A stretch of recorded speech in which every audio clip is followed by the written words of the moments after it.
بسم اللہ الرحمن الرحیم۔ السلام علیکم۔ امید ہے کہ آپ سب خیر خیریت سے ہوں گے۔ اللہ پاک ہم سب کا حامی و ناصر ہو۔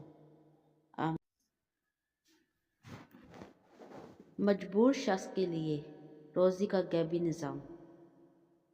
سید جزائری اپنی کتاب انوار نعمانیہ میں لکھتے ہیں، ایک بادشاہ اپنے خدمتگاروں اور سپاہیوں کے ساتھ سامانِ سفر تیار کر کے ایک روز شکار پر گیا۔ جب وہ پہاڑ کے دامن میں دوپہر کا کھانا کھانے دسترخوان پر بیٹھا تو ایک شاہین نے اچانک آ کر اس کے سامنے سے بھنے ہوئے مرغ کو پلک جھپکتے ہی اٹھا لیا اور تیزی سے اٹھتا ہوا چلا گیا۔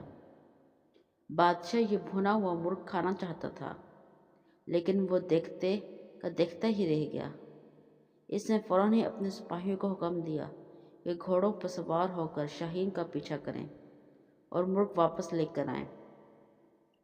فوراً ہی لشکر روانہ ہو گیا، یہاں تک کہ شاہین کا تعاقب کرتا ہوا پہاڑ کے دامن میں جا پہنچا، اور اس کے بعد جب سپاہیوں نے دیکھا کہ شاہین پہاڑ کی دوسری جانب جا چکا ہے تو فوراً ہی سپاہی گھوڑوں سے اتر گئے اور پہاڑ کی بلندی پر جا پہنچے۔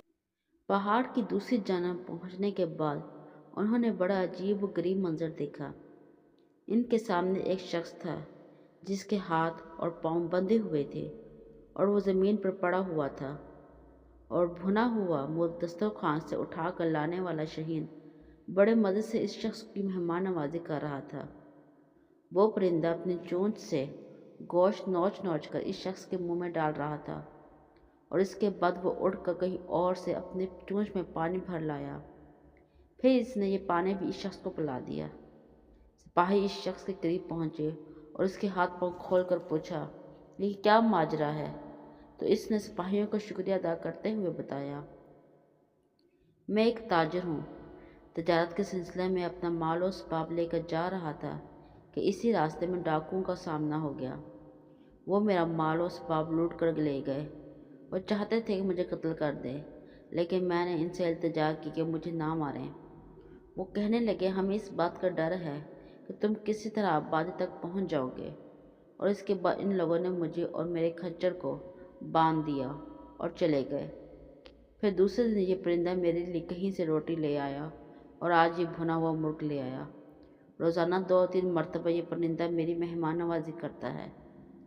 لکھا ہے کہ بادشاہ کو جب اس بات کا علم ہوا تو اس کی زندگی میں انقلاب آ گیا۔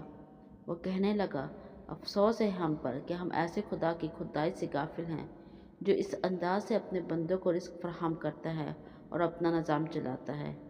یہ کہہ کر بادشاہ نے اپنی حکومت سے کنارہ کشی اختیار کر لی اور اپنے زمانے کا عابد و زاہد شخص بن گیا۔